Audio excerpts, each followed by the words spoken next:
जय जिनेंद्र दोस्तों। कहानी की श्रृंखला में आज की कहानी का टाइटल है मृत्यु से कैसे बच सकता हूँ। एक राजा था, उसका नाम था राजा परीक्षित। उसे एक बार सांप ने काट लिया और वह ऐसा सांप था जिसको काटे तो वह 7वें दिन मर जाए। राजा परीक्षित बहुत भयभीत हुआ। मृत्यु के भय से राजा संत शुकदेव जी के पास पहुंचा। शुकदेव जी के पास बैठकर उसने धर्म श्रवण करने लगा। मृत्यु से मैं कैसे बच सकता हूँ, इस जिज्ञासा से वह धर्म श्रवण करता है। सुनते सुनते 6 दिन बीत गए। राजा की जिज्ञासा शांत नहीं हुई। शुकदेव जी ने परीक्षित राजा की घबराहट को जान लिया।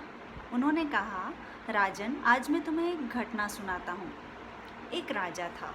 एक दिन शिकार करने के लिए वह जंगल में गया। शिकार मिला नहीं, रात हो गई, वह रास्ता भूल गया। उसने जंगल में ही रात्रि विश्राम का मन बनाया। उसने अपने आसपास नज़र दौड़ाई। उसे कुछ दूरी पर एक झोपड़ी दिखी। वहाँ बहुत गंदगी थी। उस झोपड़ी में वह झोपड़ी एक कसाई की थी, पूरी गंदगी से भरी हुई थी। छत पर मरे हुए पशु की खालें लटकी थी।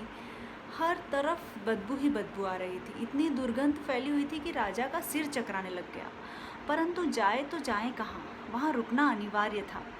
उसने कसाई को कहा, भैया, मैं भूला पड़ा हुआ मुसाफिर हूँ, मुझे एक रात के लिए यहाँ आश्रय दोगे क्या? कसाई ने कहा, जो जो पथिक यहाँ विश्राम करने के लिए आते हैं वो ऐसा ही बोलते हैं कि बस मुझे आज की रात रुकने दो, लेकिन वह सुबह जाते ही नहीं हैं, यहीं रुकने का मन बना लेते हैं और यही कहते हैं कि अब मुझे यहीं रहना है, जाने को तैयार ही नहीं होते। तब मुझे मेरी शक्ति का, बल का प्रयोग करना पड़ता है। राजा ने कहा, नहीं नहीं, मैं वैसा नहीं करूँगा, प्रातःकाल होते ही यहाँ से चला जाऊँगा, मैं तुझे परेशान नहीं करूँगा। कसाई ने उसको आश्रय दे दिया। राजा मुंह और नाक पर कपड़ा बांधकर झोपड़ी में सो गया। धीरे धीरे वह दुर्गंध उसके मस्तिष्क में फैल गई। प्रातः जब वो उठा तो उसे सब कुछ अच्छा लगने लगा। उसको भी वहाँ से जाने की इच्छा नहीं हुई। कसाई को कहने लगा, भैया, मुझे यहीं रहने दो, तुम जो कहोगे मैं वही करूँगा। कसाई हंसने लगा। वह बोला, सब लोग ऐसा ही कहते आए हैं, तुझे तो अब यहाँ से जाना ही होगा। तो अब शुकदेव जी ने परीक्षित राजा से कहा, ये कहानी उन्होंने सुनाई परीक्षित राजा को और फिर कहा, तुम ही कहो कि राजा ने उचित किया या अनुचित। परीक्षित ने कहा, भगवान, एकदम अनुचित।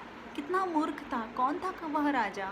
शुकदेव जी ने कहा, परीक्षित, वह राजा दूसरा और कोई नहीं, तुम ही हो। भगवान, कैसे?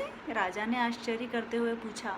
तो फिर शुकदेव जी ने बताया, परीक्षित, यह शरीर की झोपड़ी कैसी है, क्या भरा है इस देह में?